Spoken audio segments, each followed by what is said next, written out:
Hello everyone, and I welcome you all to Guru Mantra classes. This is the most demanded series from the students to solve Vision IS test series. This is test number 1 and we'll start with question number 1. So let's quickly start. First question is, consider the following statements with respect to freedom of religion enshrined in the constitution. तो freedom of religion के बारे में सवाल हो रहा है, keyword mark करिए. Option number 1 है, it includes the freedom to not follow any religion. तो freedom of religion ये कहता है कि आपके पास ये भी freedom है कि आप कोई भी religion follow ना करें. It bars all religious conversions. It is not applicable to foreign nationals. Your options are 1, 2, 1 and 3 only. 2 and 3 आपको correct बताना है. तो क्या फ्रीडम ऑफ रिलीजन जो है कॉन्स्टिट्यूशन में, ये आपको ये भी हक देता है कि आप कोई भी रिलीजन फॉलो ना करें? तो क्या ये ऑप्शन करेक्ट है? जी हाँ, ये ऑप्शन बिल्कुल करेक्ट है, क्योंकि फ्रीडम ऑफ रिलीजन का मतलब ये भी है कि आप कोई रिलीजन ना फॉलो करें, ये आपकी मर्जी है. So this is right. अगर ये राइट है तो ऑप्शन 2 एंड 3 ये रॉन्ग होता है. तो आपके पास दो 50-50 के ऑप्शन हो गए, 1 एंड 3. तो 2 देखने की जरूरत नहीं है, ठीक है, मतलब आप देख सकते हैं अगर आपकी मर्जी है. तो मैं तीसरे ऑप्शन पे जाऊंगी. It is not applicable to foreign nationals, यानी फ्रीडम ऑफ रिलीजन जो है वो फॉरेन नेशनल्स के लिए एप्लीकेबल नहीं है. तो ये स्टेटमेंट गलत हो जाता है. क्यों? क्योंकि फ्रीडम ऑफ रिलीजन जो है वो सिर्फ आपके इंडियन सिटीजन्स के लिए ही नहीं बल्कि फॉरेन नेशनल्स के लिए भी एप्लीकेबल है. So this option is wrong. So our correct answer is option number 1. Let's move to question number 2. Under Article 360 of the Constitution, the power to proclaim financial emergency is vested under. तो financial emergency कौन लगा सकता है? Ministry of Finance, Parliament, President या फिर CAG, Controller and Auditor General of India. तो ये 4 options में से आपका जो करेक्ट ऑप्शन है, पहले आप वो डिसाइड करें फिर मेरा आंसर देखें. तो इस तरीके से आपको सॉल्व करना है. So the right answer here is president. अब इसके बारे में कुछ इंपॉर्टेंट चीजें भी देख लीजिए. जो फाइनेंशियल इमरजेंसी है वो आर्टिकल 360 में आपके आता है, ठीक है. और ये बात है कि अगर जो प्रेसिडेंट है वो पूरी तरीके से सैटिस्फाइड है कि ऐसी सिचुएशन आ गई है जिससे इंडिया की फाइनेंशियल स्टेबिलिटी या फिर क्रेडिट पे खतरा है, तो वो फाइनेंशियल इमरजेंसी लगा सकते हैं, ठीक है. 38th अमेंडमेंट एक्ट जब आया था 1975 में, तो इसमें प्रेसिडेंट के सेटिस्फैक्शन को फाइनल बता दिया गया था कि अगर फाइनली प्रेसिडेंट सेटिस्फाइड है तो आपका फाइनेंशियल इमरजेंसी लगाया जा सकता है. लेकिन आपका 44th अमेंडमेंट एक्ट में इसी पे जुडिशियल रिव्यू की बात कर दी गई थी कि जुडिशियल रिव्यू भी हो सकता है in case of financial emergency. So the answer which is correct is option number C. Third question देखते हैं. Recently, the Forest of India Report 2021 was published. Consider the following statements in this regard. Option number 1 क्या है? Forest India report जो है, forest of India report, ये annually prepare किया जाता है by forest survey of India. Second option है, there has been an increase in the forest cover of more than 10,000 square kilometers. और थर्ड ऑप्शन है, maximum increase in forest cover in the last 2 years has been witnessed in Madhya Pradesh. तो सबसे ज्यादा forest cover कहां पे देखने को मिल रहा है? मध्य प्रदेश में. इसमें से नॉट करेक्ट वाला बताना है. तो सबसे पहला वाला ऑप्शन हम देखते हैं. तो पहला ऑप्शन ही गलत है आपका. ये आपका ministry of environment, forest and climate change जो है बाय एनुअली प्रिपेयर करता है, यानी हर 2 साल में एक बार ये प्रिपेयर होता है, ठीक है. तो ये ऑप्शन गलत हो गया नॉट करेक्ट वाले में, यानी कि 1 तो होगा ही होगा, तो ये वाला ऑप्शन नहीं हो सकता है, ठीक है. सेकंड ऑप्शन क्या कह रहा है? There has been increase in the forest cover of more than 10,000 square kilometres. तो क्या ये ऑप्शन सही है? ये भी गलत है, ठीक है. क्यों गलत है? क्योंकि ये जो डेटा है 2261 है. देखिए जनरली जो डेटा दिया रहता है ना वो गलत ही होता है. तो 1 और 2 तो होगा ही होगा, यानी कि ये ऑप्शन भी नहीं होगा. मैक्सिमम इंक्रीज कहां पे देखा गया है लास्ट 2 साल में? मध्य प्रदेश में। तो क्या ये ऑप्शन सही है? ये भी ऑप्शन आपका गलत है, क्योंकि वो देखा गया है आंध्र प्रदेश में। ध्यान रखिएगा, ठीक है। मैक्सिमम फॉरेस्ट कवर कहां पे देखा गया है लास्ट 2 सालों में? आंध्र प्रदेश में देखा गया है। उसके बाद कौन सा स्टेट है? वो है तेलंगाना। तो आंध्र प्रदेश, तेलंगाना और ओडिशा, ठीक है। और 4th नंबर पे, और एरिया वाइज अगर हम बात करते हैं, एरिया वाइज में मध्य प्रदेश जो है वो largest forest cover of the country बन गया है, और उसके बाद अरुणाचल प्रदेश। तो एरिया वाइज आपका मध्य प्रदेश है, लेकिन फॉरेस्ट कवर में जो मैक्सिमम इंक्रीज हुआ है वो आपका आंध्र प्रदेश है, उसके बाद तेलंगाना है और उसके बाद ओडिशा है। तो ये ध्यान रखना है। तो तीनों ही ऑप्शन हमारे इनकरेक्ट हुए, यानी कि option D is the right answer. Let's move to another question. Which of the following are the similarities between Indian parliamentary system and British parliamentary system? तो इंडियन और ब्रिटिश वाले में क्या क्या चीजें सिमिलर हैं? Supremacy of the parliament, elected head of the state और majority party rule. तो सबसे पहले इंडियन पार्लियामेंट्री सिस्टम में हम जो ऑप्शन है वो देख लेते हैं। तो मेजॉरिटी पार्टी रूल है, बिल्कुल है मेजॉरिटी पार्टी रूल हमारे इंडियन में भी और ब्रिटिश में भी। सो 3 होगा आपका ऑप्शन। यहां पे करेक्ट पूछा गया है, तो ये 1 और 2 वाला तो होगा ही नहीं, और नन नहीं होगा। तो या तो 3 या फिर 1 और 3। फर्स्ट देख लेते हैं, सुप्रीमेसी ऑफ द पार्लियामेंट। क्या ये ऑप्शन सही है? Supremacy of the parliament. हमारे यहाँ पार्लियामेंट सुप्रीम नहीं है, हमारे यहाँ सुप्रीम हमारा कॉन्स्टिट्यूशन है। तो this is the wrong option, ठीक है। तो आपका जो सही आंसर होगा वो 3 ओनली ही होगा। क्या हमारे यहाँ elected head of the state होता है? जी हाँ, हमारे यहाँ elected head of the state होता है, लेकिन ब्रिटिश पार्लियामेंट्री सिस्टम में इलेक्टेड नहीं होता है। यहाँ पे मोनार्की सिस्टम चलता है, यानी राजा, ठीक है। He is the head of the state, he और शी। नाउ क्वेश्चन नंबर 5 पे आ जाते हैं। Consider the following functionaries of NITI Aayog. पहले फंक्शनरी बताए गए हैं chairperson, vice chairperson, special invitees, chief executive officer. इनमें से कौन से लोग जो है वो प्राइम मिनिस्टर द्वारा अपॉइंट होते हैं? तो सबसे पहला 5th में जो ऑप्शन है चेयरपर्सन, चेयरपर्सन बिल्कुल प्राइम मिनिस्टर ऑफ इंडिया द्वारा ही अपॉइंट किए जाते हैं। I am very sorry guys, the option would be 2, 3 and 4। यहां पे आपके जो फंक्शनरीज नीति आयोग में हैं जिनको कि प्राइम मिनिस्टर अपॉइंट करते हैं, वो है vice chairperson, special invitees and chief executive officer, ठीक है। क्योंकि चेयरपर्सन जो है वो खुद हमारे प्राइम मिनिस्टर होते हैं, ठीक है। तो इसलिए ये ऑप्शन गलत है, ठीक है। तो 1 हटा दीजिएगा, तो आपके ये ऑप्शन हट जाता है।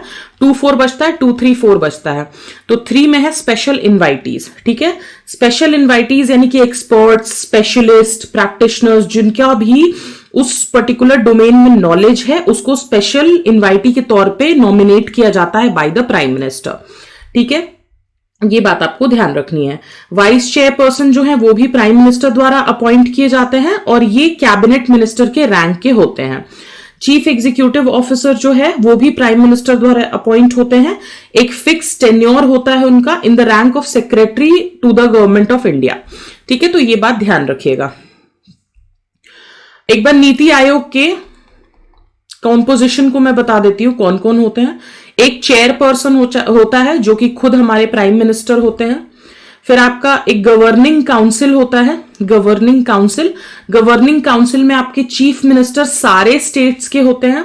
चीफ मिनिस्टर यूनियन टेरिटरी के होते हैं जिसका भी लेजिस्लेचर है, जैसे दिल्ली, पुडुचेरी, ठीक है। लेफ्टिनेंट गवर्नर होते हैं बाकी यूनियन टेरिटरीज के। फिर 3rd है आपका रीजनल काउंसिल। रीजनल काउंसिल जो है क्यों बनाया जाता है? ताकि कुछ जो भी स्पेसिफिक इश्यूज है या कंटिंजेंसी है जो कि एक स्टेट या एक से ज्यादा रीजन को इंपैक्ट कर रहा है, उसके लिए, ठीक है, एक स्पेसिफाइड टेन्योर के लिए बनाया जाता है। बात समझ में आ गई? फिर स्पेशल इनवाइटीज मैंने आपको ऑलरेडी बता दिया, तो ये बात आपको ध्यान में रखनी है। Let's move to question number 6. Indian form of government is described as a federation with centralizing tendency. Which among the following provisions of the Constitution supports this tendency? तो कह रहा है इंडियन फेडरल सिस्टम जो है उसमें एक centralising tendency है। हमने पढ़ा है हमारे पॉलिटी के लेक्चर्स में। तो इनमें से कौन से ऐसे प्रोविजन हैं जो इस सेंट्रलाइजिंग टेंडेंसी को सपोर्ट करते हैं? तो सबसे पहला है एक सिंगल और फ्लेक्सिबल कॉन्स्टिट्यूशन, क्या इस टेंडेंसी को सपोर्ट करता है? ऑल इंडिया सर्विसेज के प्रोविजन क्या इस टेंडेंसी को सपोर्ट करते हैं? और स्टेट गवर्नर का जो अपॉइंटमेंट है जो कि सेंटर द्वारा किया जाता है वो एक सेंट्रलाइजिंग टेंडेंसी है। तो ऑप्शन यहां तीनों ही सही है क्योंकि ये तीनों ही सेंट्रलाइजिंग टेंडेंसी को प्रोवाइड करते हैं, यानी कि प्रमोट करते हैं। So option 1, 2, 3 all 3 is the right answer. Let's move to question number 7। Consider the following statements regarding the National Population Register. NPR से रिगार्डिंग स्टेटमेंट दिया गया है, आपको करेक्ट ऑप्शन बताना है। तो ये चीजें मार्क कर लिया कीजिए पहले ही क्वेश्चन में। Only citizens are included in the NPR. It is mandatory for every usual resident of India to register in the NPR. The data for NPR was first collected in 2010 along with the house listing phase of census 2011. तो सबसे पहला option देखेंगे कि जो NPR है वो only citizens को include करता है। तो एनपीआर में जितने भी यूजुअल सिटीजन्स होते हैं ना, usual citizens of a country, वो सारे इंक्लूडेड होते हैं। ठीक है, तो ओनली सिटीजन्स नहीं है, नॉन सिटीजन्स को भी एनपीआर में इंक्लूड किया जाता है क्योंकि ये पॉपुलेशन को रजिस्टर कर रहा है, ये एनआरसी नहीं है आपका। ठीक है, it is not NRC, it is NPR. So ये वाला ऑप्शन गलत हो जाता है। 1 अगर गलत होता है तो ये और ये दोनों ही गलत हो जाते हैं। तो 3 तो बाय डिफॉल्ट आपका सही हो जाता है। ठीक है, क्वेश्चन ऑप्शन 2 देख देते हैं। It is mandatory for every usual resident of India to register in the NPR. तो ये ऑप्शन भी आपका सही है कि जितने भी यूजुअल रेसिडेंट्स हैं इंडिया के, उन सबको मैंडेटरी है कि वो एनपीआर में रजिस्टर करें। ठीक है, और तीसरा था आपका एनपीआर का जो फर्स्ट डेटा था वो कलेक्ट हुआ था 2010 में, सेंसस 2011 के हाउस लिस्टिंग फेज को ध्यान में रखते हुए। ठीक है, so option 3 is also correct. So the option which is correct is 2 and 3 only. Let's move to question number 8. Consider the following statements. इसमें भी आपको करेक्ट बताना है। There is no limit to the power of the parliament to amend the constitution. तो क्या parliament इतना powerful है कि कोई लिमिट नहीं है उसके अमेंडिंग पावर का? Only the president can decide whether any matter forms a part of basic structure of the constitution. तो बेसिक स्ट्रक्चर का पार्ट है या नहीं ये बात प्रेसिडेंट डिसाइड करते हैं या सुप्रीम कोर्ट डिसाइड करता है? तो ये बात देखना है। तो पहला और दूसरा, क्या आपको लगता है दोनों स्टेटमेंट्स में से कौन सा सही है? तो दोनों स्टेटमेंट्स में दोनों ही सही नहीं है क्योंकि यहां पे पार्लियामेंट के अमेंडिंग पावर पे भी कोई लिमिट है। ठीक है, और ये बात जो है 1973 में केशव नंदा भारती केस में आया था कि एक बेसिक स्ट्रक्चर का प्रोविजन है जिसको कि आप वायलेट नहीं कर सकते हैं। अगर पार्लियामेंट कोई चीज अमेंड कर भी रहा है तो बेसिक स्ट्रक्चर को हैम्पर नहीं होना चाहिए। ठीक है, और सुप्रीम कोर्ट यानी कोर्ट के पास ये पावर है कि वो डिसाइड करे basic structure of the constitution क्या चीज है। ठीक है, तो दोनों ही ऑप्शंस आपके गलत हो जाते हैं, यानी option D is the right answer. Next question, consider the following statements regarding Asian infrastructure investment bank. तो AIIB से रिलेटेड स्टेटमेंट्स आपको बताने हैं करेक्ट है कि नहीं। India is the second largest share holder of the bank. Both USA and Japan are not in its members. तो क्या इंडिया एक सेकेंड लार्जेस्ट शेयर होल्डर है बैंक का? आइए देखते हैं। तो अभी रिसेंटली ही हमने देखा था कि उर्जित पटेल जी को वाइस प्रेसिडेंट बनाया गया है AIIB बैंक का। ठीक है, AIIB एक मल्टीलैटरल डेवलपमेंट बैंक है जिसका काम क्या है? इकोनॉमिक और सोशल आउटकम्स एशिया में जो भी चीजें हैं उसको इंप्रूव करना। ठीक है, तो ये दोनों ही ऑप्शन आपके सही हो जाते हैं, यानी कि India second largest share holder है बैंक का और USA और जापान ऑब्वियसली इसके मेंबर्स नहीं हैं। ठीक है, तो बोथ 1 and 2। चाइना सबसे बिगेस्ट शेयर होल्डर है, उसके बाद इंडिया है सेकेंड लार्जेस्ट। यूएसए जापान नहीं है शेयर होल्डर्स, ध्यान रखिएगा। So option C is the right answer. Let's move to question number 10। Let's look at question number 10। Which of the following may be drawbacks of a democracy. तो democracy के लिए क्या क्या चीजें खराब है या क्या क्या खराब चीजें लेके आता है democracy. Leaders keep changing in a democracy which could lead to instability. बिल्कुल सही बात है, क्योंकि डेमोक्रेसी में लीडर्स बदलते रहते हैं जिसकी वजह से इंस्टेबिलिटी आ सकती है। This is one of the right options. तो अगर ये सही है तो ये गलत हो जाता है। डेमोक्रेसी में lead to corruption as it is based on electoral competition. Yes, this is also the right option, क्योंकि करप्शन हो सकता है डेमोक्रेसी में। Very true. Third option, democracy increases the chance of rash or irresponsible decision making. So I think this is one of the wrong options. क्यों? क्योंकि democracy में decision making के ही basis पे डेमोक्रेसी एक अच्छी डेमोक्रेसी मानी जाती है, क्योंकि बहुत सारे स्तर के लोग रिप्रेजेंटेटिव्स आते हैं जो कि हमारे डिसीजन मेकिंग को स्ट्रॉन्ग करते हैं। तो ये ऑप्शन गलत होगा। तो अगर थर्ड ऑप्शन गलत है, that means 1 and 2 is the right answer. Let's move to question number 11। Which of the following statements is correct regarding fundamental rights? तो fundamental rights के regarding क्या क्या statement correct है, आपको correct option बताना है। They are sacrosanct in nature and cannot be amended। तो क्या fundamental rights कभी भी amend नहीं हो सकते हैं? अगर आपने हमारे पॉलिटी के लेक्चर्स देखे हैं तो आपको बिल्कुल पता होगा मैं क्या बात कर रही हूँ। So this is wrong option. अगर ये रॉन्ग हो जाता है तो ये दोनों रॉन्ग हो जाते हैं। They are available against the action of both state and private individuals। तो ऑप्शन 2 तो बाय डिफॉल्ट सही ही है, क्योंकि ये स्टेट और प्राइवेट इंडिविजुअल दोनों के एक्शन से हमको बचाता है।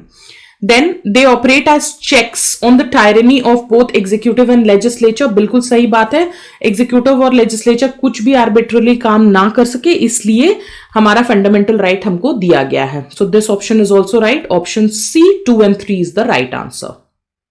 Question number 12। Which of the following statements is or are correct with regard to fundamental duties? अब देखिए, fundamental duties can be used by the courts to determine the constitutionality of a law। तो क्या किसी law के constitutionality को determine करने के लिए कोर्ट्स फंडामेंटल ड्यूटी को यूज कर सकता है। दूसरा, they can be enforced by the parliament through legislation. तो क्या कानून बना करके फंडामेंटल ड्यूटीज को इन्फोर्स किया जा सकता है बाय द पार्लियामेंट। तो देखते हैं, ऑप्शन 12 में दोनों ही स्टेटमेंट्स करेक्ट हैं, क्योंकि इन फंडामेंटल ड्यूटीज को कोर्ट्स द्वारा यूज किया जा सकता है किसी लॉ के कॉन्स्टिट्यूशनैलिटी को चेक करने के लिए, और पार्लियामेंट अपने लेजिस्लेशन के थ्रू इनको एनफोर्स कर सकता है। So both the options are correct. Let's move to question number 13। Which of the following is or are features of Indian secularism as adopted in the constitution? तो Indian secularism जो constitution में हमारे है, उनमें से ये कौन कौन से फीचर्स हैं। Religion is a personal matter and there is no interference by the state.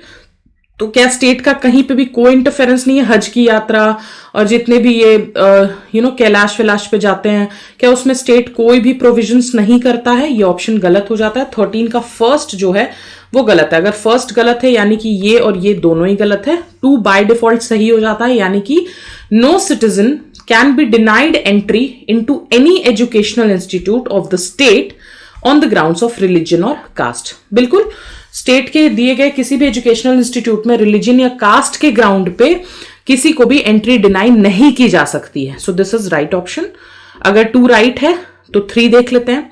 Every religious denomination has the right to establish and maintain charitable institution without any limitation। तो क्या बिना लिमिटेशन के कोई भी religious denomination अपना charitable institute establish और maintain कर सकता है? तो ये थर्ड ऑप्शन पे डाउट है मुझे। क्यों? क्योंकि विदाउट एनी लिमिटेशन जैसी चीज नहीं हो सकती है। So option 2 is the only correct option. Let's move to Question number 14. Which of the following Supreme Court cases is or are related to disputes or conflicts between fundamental rights and DPSP? तो fundamental right और DPSP से related कौन से disputes और conflicts हैं? तो आपको मैंने बहुत बार पॉलिटी में पढ़ाया है। वो है गोलकनाथ केस, जिसने एकदम कंप्लीट यू टर्न ले लिया था आपके बाकी पहले दूसरे केसेस का, ठीक है, जो 1951 में आया था। आपको बताना है कमेंट सेक्शन में कौन सा था वो। और आपका this one fourth Minerva mills case, ठीक है। तो फंडामेंटल राइट और डीपीएसपी के जितने भी डिस्प्यूट या कॉन्फ्लिक्ट्स हैं उससे रिलेटेड है गोलकनाथ केस और Minerva mills case. Option B is the right answer. Okay, थोड़ा सा मैं आपको डिटेल इसका दे दूंगी, मैं एक छोटा सा लेक्चर बना के जितने भी इंपॉर्टेंट केसेस हुए हैं ना आज तक उन सबका एक छोटा सा डिटेल्ड वीडियो आपको मिल जाएगा। Now 15th, which of the following would fall under the definition of state as defined in article 12 of the constitution? तो state किनको किनको हम कह सकते हैं जो कि आर्टिकल 12 में बताए गए हैं। तो दिल्ली मेट्रो रेल कॉरपोरेशन यानी डीएमआरसी, क्या ये स्टेट है? बिल्कुल ये स्टेट है, ठीक है। Unique identification authority of India यानी UIDAI, आधार वाला, ये भी स्टेट है। नीति आयोग ये भी स्टेट है और आरबीआई ये भी स्टेट है। So option D is the right answer. अब देखिए, स्टेट जो है वो सारी एजेंसीज को इंक्लूड करता है, ठीक है। अगर it is the actions of these agencies that can be challenged in the courts as violating fundamental right, तो किसी का फंडामेंटल राइट अगर वायलेट किया जाता है इन एजेंसीज के द्वारा तो उनको चैलेंज किया जा सकता है, ठीक है। तो सुप्रीम कोर्ट के अकॉर्डिंग कोई प्राइवेट बॉडी या एजेंसी भी है जो कि स्टेट के अंतर्गत काम कर रही है, ठीक है, उसको भी हम स्टेट के डेफिनेशन में लाते हैं, ठीक है। तो ये option D is the correct option. Let's look at question number 16। Question number 16 says, the Weddell Sea recently seen in the news is located in which of the following regions? तो Weddell Sea आपका कहां पे है? इसका सीधा सीधा option है Antarctica. Weddell Sea is located in Antarctica, a giant fish breeding colony जिसको कि Weddell Sea अंटार्कटिका में डिस्कवर किया गया है। Giant fish breeding colony, all right। और question number 17, with reference to the central vigilance commission यानी CVC, आपको following statements में से करेक्ट क्या है वो बताना है। क्या सीवीसी एक कॉन्स्टिट्यूशनल बॉडी है और इसके जो चेयरमैन और मेंबर्स हैं वो प्रेसिडेंट द्वारा अपॉइंट किए जाते हैं? तो सेंट्रल विजिलेंस कमीशन जो है वो 1964 में एक एग्जीक्यूटिव रेजोल्यूशन के थ्रू बनाई गई थी सेंट्रल गवर्नमेंट के। तो 1 is not the right option क्योंकि ये एक लॉ द्वारा बनाई गई है और इसके जो चेयरमैन और मेंबर्स हैं उनको प्रेसिडेंट अपॉइंट करते हैं। So option 2 is correct. Okay, काम क्या है इनका? सेंट्रल विजिलेंस कमीशन का काम है, अच्छा, इसको रिकमेंड किया गया था संथानम कमेटी द्वारा, ठीक है, ऑन प्रिवेंशन ऑफ करप्शन। तो ये करप्शन वगैरह को चेक करता है, ठीक है। तो ये एक स्टैट्यूटरी बॉडी है। Alright, question number 18, which of the following is correct with reference to right to constitutional remedies? Article 32 में जो गिवन है, तो ऑप्शंस में से आपको करेक्ट बताना है। सबसे पहला आर्टिकल 32 जो है वो इन्वोक किया जाता है to determine the constitutionality of any executive order और legislation if it directly infringes any of the fundamental right. तो आर्टिकल 32 तुरंत इन्वोक किया जा सकता है अगर डायरेक्टली फंडामेंटल राइट को वायलेट किया जा रहा है। तो ऑप्शन 1 जो है, क्या वो सही है? बिल्कुल सही है क्योंकि इसी के लिए है ही ये। सेकंड देखेंगे हम, 1 second guys, yes, this is question number 18। 1 सही है तो ये गलत हो गया आपका। Then the supreme court has original and exclusive jurisdiction in case of enforcement of fundamental rights. तो क्या सुप्रीम कोर्ट के पास ओरिजिनल और एक्सक्लूसिव ज्यूरिसडिक्शन है फंडामेंटल राइट को लेकर के? फंडामेंटल राइट को लेकर हाई कोर्ट भी काम करता है, ठीक है। तो एक्सक्लूसिव ज्यूरिसडिक्शन नहीं है सुप्रीम कोर्ट का। बात समझ में आ गई? आर्टिकल 226 के अंतर्गत हाई कोर्ट के पास भी ये पावर है। 32 जो है वो सुप्रीम कोर्ट का है लेकिन 226 हाई कोर्ट का है। तो ये ऑप्शन गलत हो गया आपका। तो 2 गलत हो गया, यानी ये भी गलत हो गया, ये भी गलत हो गया। सो राइट ऑप्शन इज 1 and 3। 3 देख लेते हैं। जो ये आपका बेसिक, ये जो आपका आर्टिकल 32 है, ये कॉन्स्टिट्यूशन का बेसिक फीचर है और इसको कॉन्स्टिट्यूशनल अमेंडमेंट करके भी नहीं लिया जा सकता है। तो बिल्कुल सही है ये बात, ठीक है। Let's look at question number 19। हम 20 क्वेश्चंस तक सॉल्व करेंगे एक दिन में, ठीक है।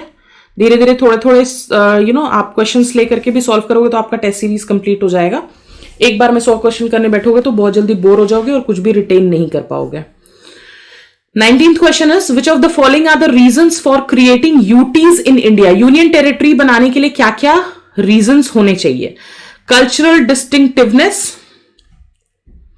Strategic importance, interest of tribal people, administrative consideration. तो देखिए 3 वाला मेरे को अच्छे से पता है कि ट्राइबल पीपल का अगर इंटरेस्ट है तो यूनियन टेरिटरी बना सकते हैं, एक रीजन ये हो सकता है। तो 3 अगर सही है तो ये वाला गलत हो गया, ठीक है। अब देखिए इसमें से कॉमन क्या क्या है? 2 3 सब में कॉमन है, ठीक है। 2 3 सब में कॉमन है। क्या कॉमन नहीं है? वो है 4 और 1। तो 1 देख लेते हैं। कल्चरल डिस्टिंक्टिवनेस कंफ्यूजिंग है क्योंकि कल्चरल डिस्टिंक्टिवनेस तो बहुत सारे रीजन्स में हो सकती है। एडमिनिस्ट्रेटिव कंसिडरेशन, तो क्या ये एक रीजन हो सकता है? बिल्कुल हो सकता है। एडमिनिस्ट्रेटिव कंसिडरेशन को ध्यान में रखते हुए यूनियन टेरिटरी बनाया जा सकता है। तो 2 3 4 तो मेरे लिए सही है, ठीक है। अगर 2 3 4 सही है तो ये वाला हट जाएगा, ठीक है। अब कंफ्यूजन किसमें है? 2 3 4 और 1 2 3 4। तो 1 वाला देख लेते हैं, कल्चरल डिस्टिंक्टिवनेस। कंफ्यूजन है बट 1 वाला भी सही है। पॉलिटिकल एंड एडमिनिस्ट्रेटिव कंसिडरेशन एक रीजन है जिसकी वजह से दिल्ली और चंडीगढ़ बने थे। कल्चरल डिस्टिंक्टिवनेस एक रीजन है जिसकी वजह से पुडुचेरी, दादरा एंड नागर हवेली और दमन एंड दीव बने थे, ठीक है। स्ट्रैटेजिक इंपॉर्टेंस की वजह से अंडमान एंड निकोबार और लक्षद्वीप बने थे आपके। और special treatment and care of the backward and tribal people की वजह से मिजोरम, मणिपुर, त्रिपुरा, अरुणाचल प्रदेश, जो कि बाद में स्टेट्स बनाए गए थे, वो बने थे, ठीक है। तो option D is the right answer. All 4 are the reasons for making UTs in India. Next, last question of the day. Which of the following fall within the purview of freedom of speech and expression, जो कि article 19 में guaranteed है? Freedom of silence, क्या freedom of speech and expression जो है वो ये भी कहते हैं कि आपको शांत रहने का अधिकार है? Right to strike, right to telecast, right to know about government activities, क्या ये सब आर्टिकल 19 में आते हैं? तो आपको पता होना चाहिए आर्टिकल 19 के सब क्लॉज 1 में आपका freedom of speech and expression है, जिसमें हर सिटीजन के पास ये राइट है to express his views, opinions, beliefs and convictions, ठीक है। और सुप्रीम कोर्ट ने ये बताया है कि freedom of speech and expression में कुछ चीजें आती है, जैसे कि right to propagate one's views as well as views of others, अपने व्यूज और दूसरों के व्यूज को भी आप प्रोपोगेट कर सकते हैं। फ्रीडम ऑफ प्रेस भी इसी में आता है। फ्रीडम ऑफ कमर्शियल एडवर्टीजमेंट भी इसी में आता है। Right against tapping of telephonic conversation, कि आपके कॉन्वर्जेशन को कोई टैप नहीं कर सकता है विदाउट एनी लीगल रीजंस। उसके बाद right to telecast, right freedom of silence, ये जो है फ्रीडम ऑफ साइलेंस इसमें आता है, ठीक है। राइट टू टेलीकास्ट भी इसमें आता है। तो 1 और 3 तो हो गया, काम बन गया। तो ये तो गलत हो जाएगा। 4 देख लेते हैं। Right to know about government activities भी इसी के अंदर आता है, ठीक है। उसके बाद right against the imposition of pre censorship भी इसमें आता है। एंड राइट टू डेमोन्स्ट्रेशन और picketing but not right to strike. तो ध्यान रखिएगा, डेमोन्स्ट्रेशन करने का और पिकेटिंग, यानी कि जैसे कि बहुत सारे ग्रुप ऑफ पीपल जिनका सेम इंटरेस्ट है वो क्या करें, एक बिल्डिंग या किसी इंफ्रास्ट्रक्चर को घेर करके और डेमोन्स्ट्रेट करें, प्रोटेस्ट करें, ठीक है। तो उसको पिकेटिंग बोलते हैं। तो क्या ये भी आपके इसमें आता है? राइट टू स्ट्राइक नहीं आता, बट पिकेटिंग और डेमोन्स्ट्रेशन आता है, ठीक है। सो ये गलत हो गया। अगर 2 गलत है तो ये भी गलत हो गया। That means option 1, 3 and 4 is the right option in Article 19 of the Indian Constitution. So with this we come to the end of the series, guys. Tomorrow we'll be starting with question number 21 and end at question number 40. Till then, do keep preparing. और अगर lecture अच्छा लगा हो तो hit the like button. Channel को subscribe नहीं किया तो सब्सक्राइब करके बेल आइकन प्रेस करना ना भूले for regular updates. Thank you so much. Keep preparing and bye bye for now.